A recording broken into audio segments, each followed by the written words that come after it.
আমি ডক্টর অর্ক সামন্ত, consultant gastroenterologist. একটা প্রশ্ন খুবই আজকাল আমাদেরকে করেন অনেকেই, যে ডাক্তারবাবু আমি কিভাবে বুঝবো যে আমার আইবিএস হয়েছে নাকি আমার একটা নর্মাল পেট খারাপ হয়েছে। তো এই দুটোর মধ্যে পার্থক্য করাটা খুব জরুরি, তার কারণ চিকিৎসা দুটোর একটু আলাদা। জানা উচিত যে সাধারণ যে পেট পায়খানা হয় সেটা কিন্তু একটা অ্যাকিউট কন্ডিশন, হঠাৎ করে হলো, আপনি হয়তো ইনফেকশন জ্বরের সাথে হচ্ছে বা বাইরে কোথাও কিছু খাওয়া দাওয়া করেছেন, সেটা হজম হয়নি, সেই কারণে একটা অ্যাকিউট কন্ডিশন হবে যেখানে আপনার স্টুল ফ্রিকোয়েন্সি অনেকবার, পাতলা পায়খানা হবে, পেট ব্যথা হবে এবং অনেক ক্ষেত্রে মিউকাস বা ব্লাড আসতে পারে, যেগুলো আমরা ডিসেন্ট্রি বলি।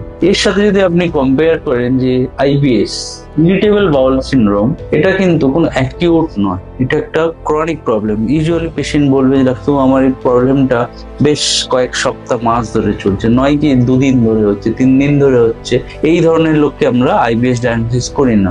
দ্বিতীয়ত, আইবিএস এ কোনোদিন স্টুলে রক্ত আসে না, কিন্তু সাধারণত আইবিএস এ একটু পাতলা পায়খানা হতে পারে, তার সাথে সাথে পেটে ব্যথা হতে পারে এবং স্টুল পাস করার সাথে সাথে সে পেট ব্যথাটা আরাম হয়ে যায়। এখানে গ্যাস হতে পারে, একটুখানি খেয়ে পেট ভরে যেতে পারে, কিন্তু স্টুল ব্লাড আসা ইউজুয়ালি হয় না। তো কিছু কিছু ক্ষেত্রে আমরা রেড ফ্ল্যাগ সাইন যেগুলো দেখি, যেমন কারোর যদি খুব ডায়রিয়া বা পেট ব্যথার সাথে সাথে প্রচন্ড ভাবে ওয়েট লস হয়ে যাচ্ছে, খুব ব্যথা হচ্ছে, রাত্রেবেলা ব্যথার থেকে ঘুম থেকে উঠে পড়তে হচ্ছে, এই রকম সমস্যা হলে কিন্তু আমরা আইবিএস না ডায়াগনোসিস করে আমরা ভাবি যে আন্ডারলাইং কোনো অর্গানিক ডিজিজ আছে। তো এইটাই বেসিক ডিফারেন্স আইবিএস এন্ড সাধারণ পেট খারাপের মধ্যে। Thank you.